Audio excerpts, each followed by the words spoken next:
Bien, continuamos entonces con nuestro tema de procesamiento de datos en investigación en salud. Como hemos dicho anteriormente, bueno, el procesamiento nos va a permitir organizar los datos y en la clase anterior, en las láminas anteriores, habíamos visto las escalas y específicamente trabajamos un poco con las escalas cualitativas. En este caso vamos a seguir trabajando con las escalas, particularmente con las escalas de tipo cuantitativas.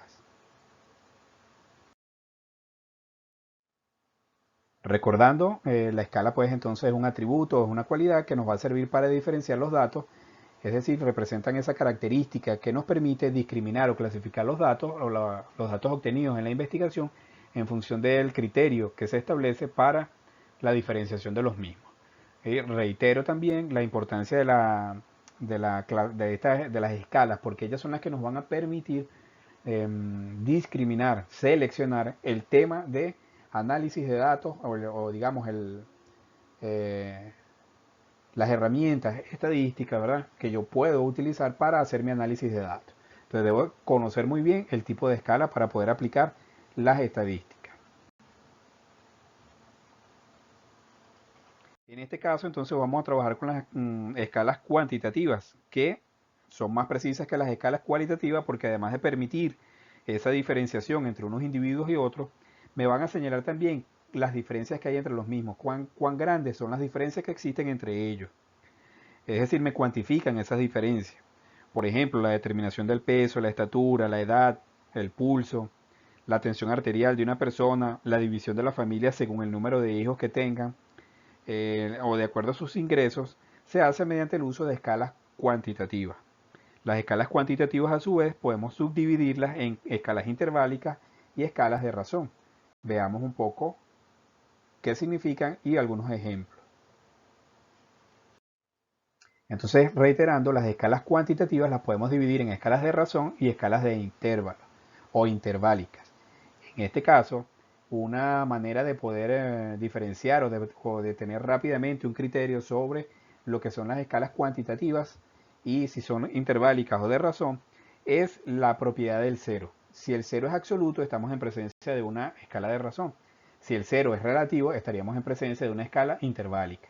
Y veamos cómo podemos explicar esto para que quede un poco más claro para ustedes. En el caso de las escalas interválicas, ordenan las observaciones por categorías de un atributo y miden la magnitud de la distancia relativa entre las categorías. Sin embargo, no proporcionan una información sobre la magnitud de ese atributo que hemos medido. Fíjense que, por ejemplo, nosotros pudiéramos obtener una escala interválica con el peso de las personas en un grupo de estudio. Si decidimos, en vez de pesarlos cada uno, ¿verdad? Y decir, bueno, esta persona que tenemos aquí pesa 190 kilos, nosotros decimos, bueno, si estamos trabajando con una población adulta que está entre una edad más o menos de 40, 45 años, son personas adultas, tienen un peso estándar aproximadamente de 80. Yo pudiera decidir que 80 es mi valor cero y a partir de ahí empiezo a pesar las personas. Entonces pesarían 20 kilos, 30 kilos, 40 kilos, pero ahí realmente el cero equivale a 80 que yo lo he definido desde el principio. Es decir, no estoy pesando directamente a las personas por lo que pesa totalmente, sino lo estoy pesando con una escala interválica. Entonces, por ejemplo, el que pesa 40, en realidad está pesando 40 más 80, 120. Por eso es que 40 no es más que 20 en la escala interválica que yo construyo. Es decir, yo la puedo construir, en la escala interválica la puedo construir.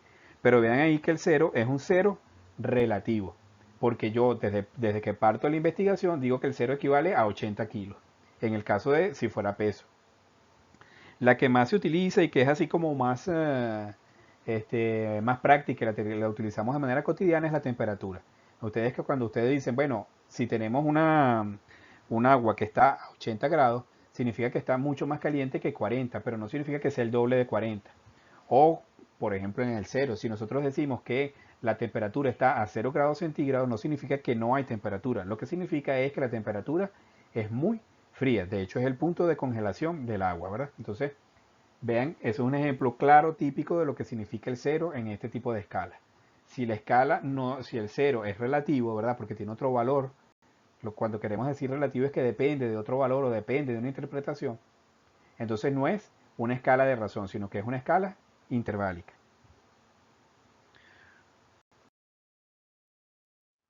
Mientras que las escalas de razón tienen la cualidad de que el cero sí indica la ausencia absoluta del atributo, perdón. Y por tanto, la razón entre dos números de la escala es igual a la relación que existe entre las características de los objetos medidos.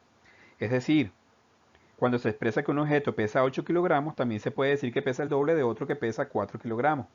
Muchas de las características biofísicas y químicas que pueden medirse en unidades convencionalmente aceptadas, como metros, gramos, micras, moléculas, miligramos, son ejemplos de escalas cuantitativas de razón. Y en salud se pueden constituir ejemplos del ingreso económico, la concentración de sangre en plomo, etcétera, entre otras. Aquí también podemos conseguir otra subdivisión de las escalas de razón, que son escalas continuas y escalas categóricas. En las continuas es, si el instrumento me lo permite, yo puedo seguir obteniendo mediciones. Por ejemplo, yo puedo pesar a una persona y esa persona puede pesar 80 kilos, pero también puede pesar 80 kilos, 1. Y si la balanza me lo permite, puede ser 80,10. Y si la balanza me lo permite, puede ser 80,100.